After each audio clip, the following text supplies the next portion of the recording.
Hello my friends, today we are going to learn a basic trick, the power chopper. Let's start with some conditioning exercises. The first exercise, lay down on the floor next to the pole so that you can have a nice armpit grip and take the pole with both hands. Your outside hand should be slightly higher than your inside hand. Raise your straight legs up in parallel with the pole and open them to an angle of about 90 degrees or slightly wider. Keep your lower back flat on the floor all the time. Now your task is to lift your legs, hips and lower body up as high and as close to the pole as possible so that your hips were pressed against the pole. While performing the movement, it is allowed to round your upper back a little bit, but not too much. Push your hips as high as you are able to do, trying to press your hips to the pole at the highest point. To do this, keep your back as straight as you can. After that, bring your lower body and hips back down to the floor into the starting position, and to increase the workload on your abs, continue to lower your straight legs down to a 45 or 30 degree angle to the floor. Pay strict attention to your lower back while your legs are moving all the way down and all the way up. It should be pressed against the floor. Repeat the exercise 10 times on one side, then switch your arms, hand grip and do 10 more times on another side. Second exercise, stand close to the pole, side to it. Grab the pole with the armpit of your inside arm and both of your hands. Your outside hand is a little bit higher than the inside one.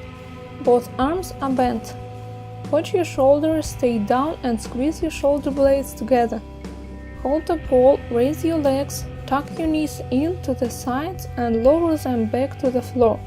Repeat 10 times, then change your position to another side.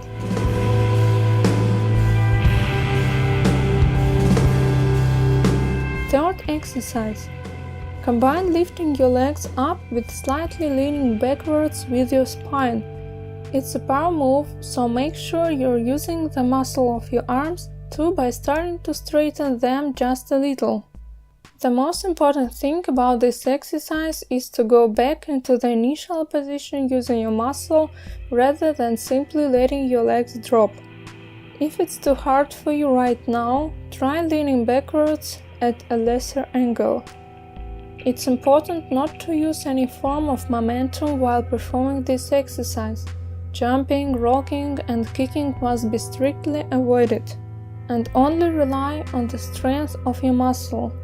Now it's time to talk about the technique of the chopper itself. Start by lifting your legs up, like in the previous exercise, as high as you can.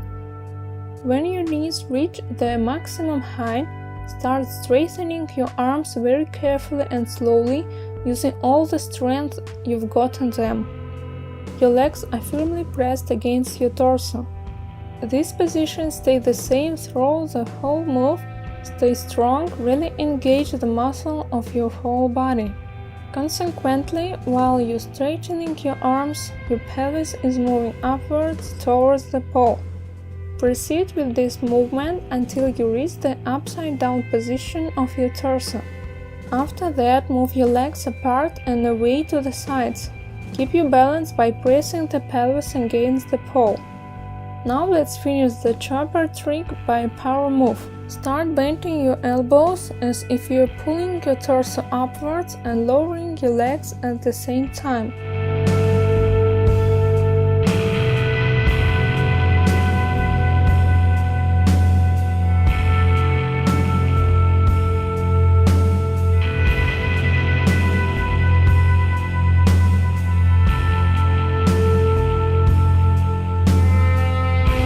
Once you've mastered this trick, you can continue performing it as a preparatory power move, doing 10 times, keeping your legs straight if you want to make it a bit more challenging.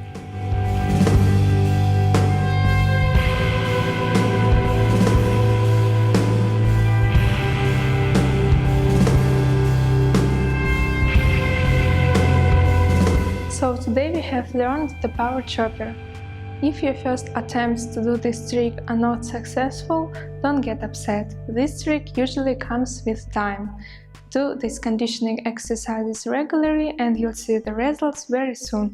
Wish you the best in your trainings, and next time we are going to talk about the chopper using a swing. Bye bye!